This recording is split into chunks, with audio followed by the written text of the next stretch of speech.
Well, hello there. New Millennium Design here with the first video in a new series called Before and After, where I'll be showing you render settings for my projects. Today we'll be working with this modern house with a little bit of Asian design elements.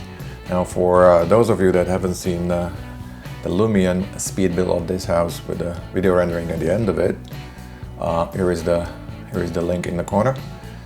Also the SketchUp speed build where I build the house from scratch, the link will be in the same corner. Right, let's go straight to it. So here I already set up the shot that I would like to work with today.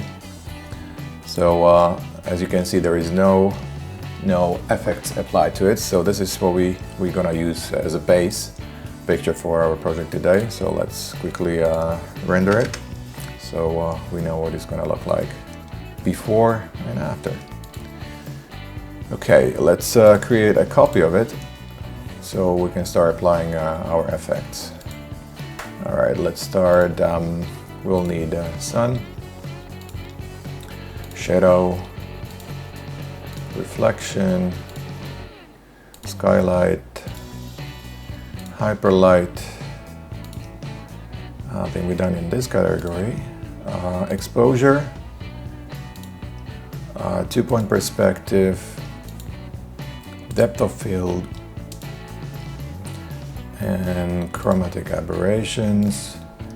We will not need any animations. Sky and clouds. That's pretty much it in here. No sketch, colors, color correction, sharpen, sorry, excuse me, and I think we're not using anything yet. So we're looking for nice, clean, sunny look today. So let's check all these effects if we miss anything or not. I think that's pretty much what we're gonna use today. Now you could apply the individual effects one by one and start editing them right away.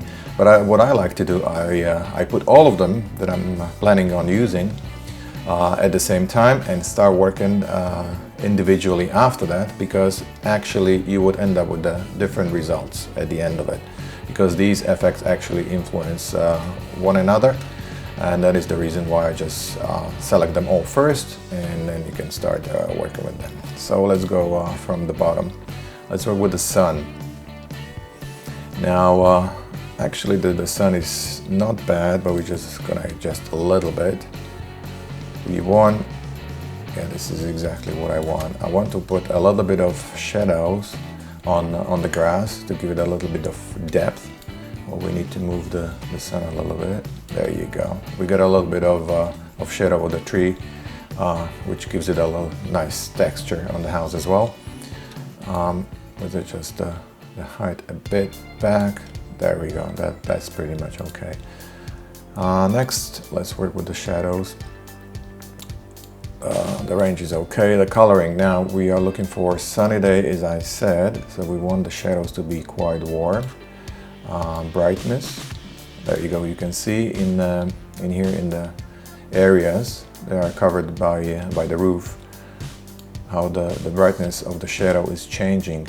Obviously on a sunny day you have really sharp shadows and big difference in between the light part, I mean the objects or the area that is lit by the sun or any other source, light source, and the shadow. So you want to keep it pretty sharp like that. Okay, interior and exterior, we're looking for exterior shot, so you want the shadows towards the exterior part. Now omni shadow, have a look at again in the corners. It will accentuate the lines in between the dark and especially in the bright areas of this material. Oh, sorry.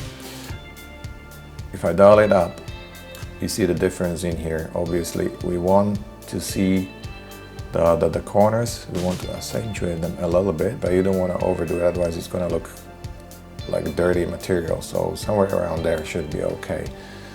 Now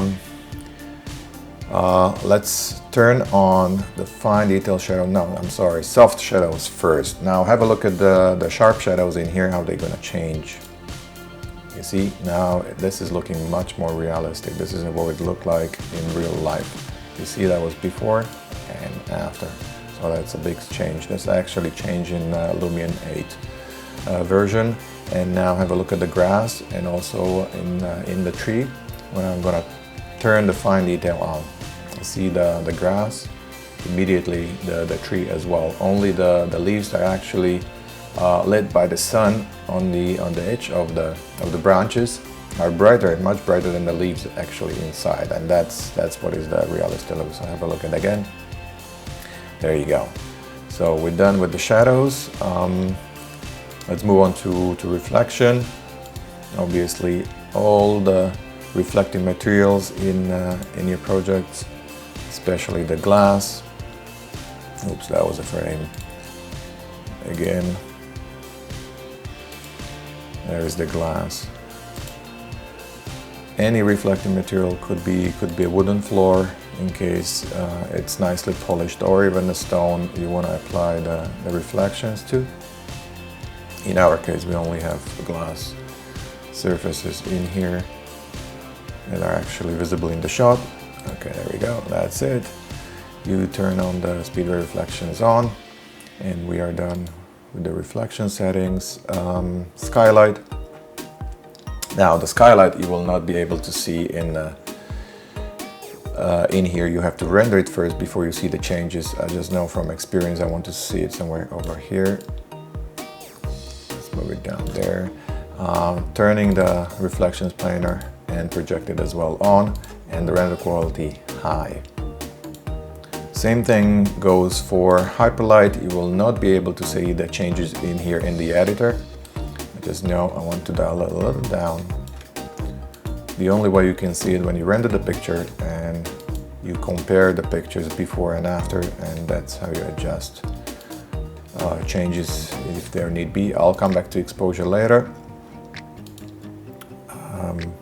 What we have next, 2-point perspective. Obviously you can see that the house is not standing straight, so you want to turn it on, and now it's perfectly standing straight.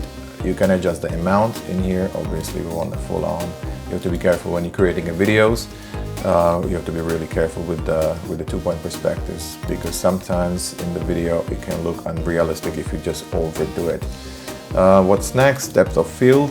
Now we want the house to pop out a little bit, so let's blur the background and the foreground at the same time. So there we go. We want to have it somewhere in the middle because we are not doing any preference to foreground or background, so you want to have it somewhere in the middle. Now adjust the distance, autofocus, use this little tool.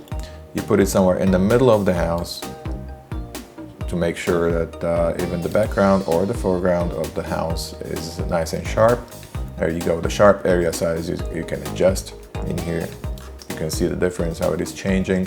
Focus distance, it's immediately on when you turn the autofocus function on. You can switch it off now, or if you want to, or leave it on, it's up to you, because we are just working with the picture. So foreground, background, that's fine. Amount, I think that's a little too much. Let's dial it down just a little bit. There you go. Now, next step, chromatic aberrations. As you can see, there is something wrong with the picture. That is exactly what it is the chromatic aberration, is the dispersion of the light. The wavelengths have different length. I mean, the light have a different length, and that's why they're dispersing on the lens differently with the different wavelengths. And that's what creates the effect. So you only wanna do a little bit of it, because the modern cameras anyway, they are almost perfect, and you will not see that in the corners of the picture. Only on the older cameras you would get the chromatic aberrations in the corner. So you definitely don't want to work with that too much. Just a little bit could give it a little bit of realistic look. So that's done. Now let's work with the sky. Let's change the skies a little bit. I'm not interested in the low clouds in here, so let's dial that out. I'm interested in the high clouds. Oh, come on, what's going on in here? There There we go. All right, so this is what we're looking for. Let's have a look at the amount. There's something about there, and the position. Yeah, I think this is approximately what I wanted. I want to fill out the corners a little bit. Now the sky brightness. You want to do a little bit of contrast on the sunny day, so you bring down the color of the sky. In here you can adjust the brightness, the overall brightness. You'll see even the clouds are changing along with the sky. So you want that bright because the clouds are nice and white, and the brightness of the sky a little contrasty. There you go. Okay, so we are done with that. Looks pretty okay. Color correction, here we go.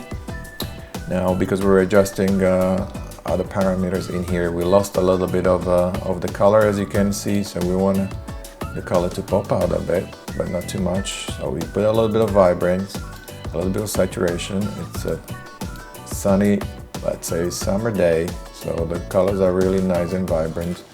You want to create a little bit of contrast, but not too much. Again, the difference between shadows and the sunny parts on a day like this, it's quite strong, so you want to go somewhere over there. Yeah, that looks about right. Temperature, obviously, if you go down left, you create a picture a little bluey. If you want to go to the right, you create a picture a little warm.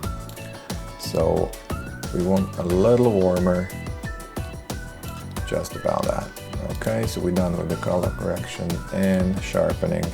I think we're working out, we didn't. Okay, so just a little bit. Don't overdo it with the sharpening, because otherwise it's gonna look too pixelated and not very realistic. So that's about that. Enough.